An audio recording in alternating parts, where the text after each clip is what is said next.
আরজি করে তরুণী চিকিৎসককে নির্যাতন ও খুনের মতো নৃশংসতম ঘটনার তদন্ত শুরু করলেন সিবিআই কর্তারা।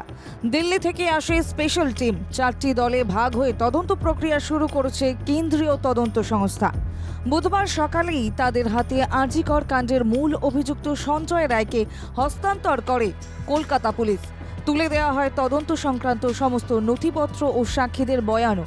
এরপরেই অভিযুক্তকে নিয়ে মেডিকেল টেস্টের জন্য এসএসকেএম হাসপাতালে যায় সিবিআইয়ের একটি টিম। সেখানে তার শারীরিক পরীক্ষা করিয়ে সিজিও কমপ্লেক্সে নিয়ে আসা হয়। সিজিও কমপ্লেক্সে তাকে প্রাথমিকভাবে জেরা শুরু করে সিবিআই এর তদন্তকারীরা। একই সঙ্গে আরজি কর মেডিকেল কলেজ হাসপাতালে গিয়েও তদন্তে তৎপর রয়েছে 2 সদস্যের স্পেশাল টিম।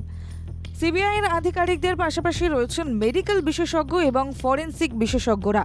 বুধবারই দিল্লি থেকে ডিরেক্টর পদমর্যাদার এক অফিসারও এসে পৌঁছন সিজিও কমপ্লেক্সে। তারই মাঝে অভিযুক্ত সঞ্জয় রায়কে চিকিৎসার জন্য নিয়ে যাওয়া হয় জোকা ইএসআই হাসপাতালে। সেখানেই আদালতের নির্দেশ কিছু না দেখাতে পারায় হাসপাতাল কর্তৃপক্ষ তার মেডিকেল পরীক্ষা করতে চাননি। একইভাবে আলিপুরের কমান্ড হাসপাতাল কর্তৃপক্ষকেও আদালতের অনুমতি না দেখাতে পারায় চিকিৎসা করাতে রাজি হয়নি তারা। সূত্রের খবর, বিশেষজ্ঞদের টিম সঞ্জয় রায়কে জেরার পাশাপাশি আরজি কর হাসপাতালে গিয়ে স্পট ভিজিটও করতে তৎপর হন। সেখানে গিয়ে ঘটনাস্থল পরিদর্শন করে তদন্তকারী সংস্থার কর্তারা সত্য সন্ধান করতে চান।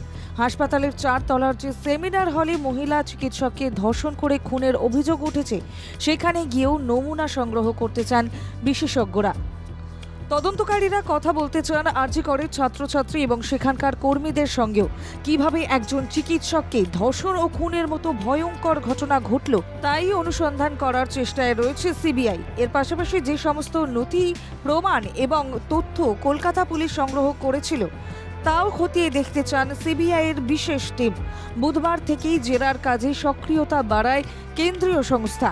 যেহেতু হাইকোর্ট 15 দিনের মধ্যে রিপোর্ট জমা দিতে বলেছে, তাই সময়সীমার মধ্যে খুন ও ধর্ষণের কিনারা করার চেষ্টায় রয়েছে সিবিআই। নির্যাতিতার পরিবারও সিবিআইয়ের এই তদন্তের দিকেই তাকিয়ে রয়েছে। ব্যুরো রিপোর্ট, বাংলা জাগো।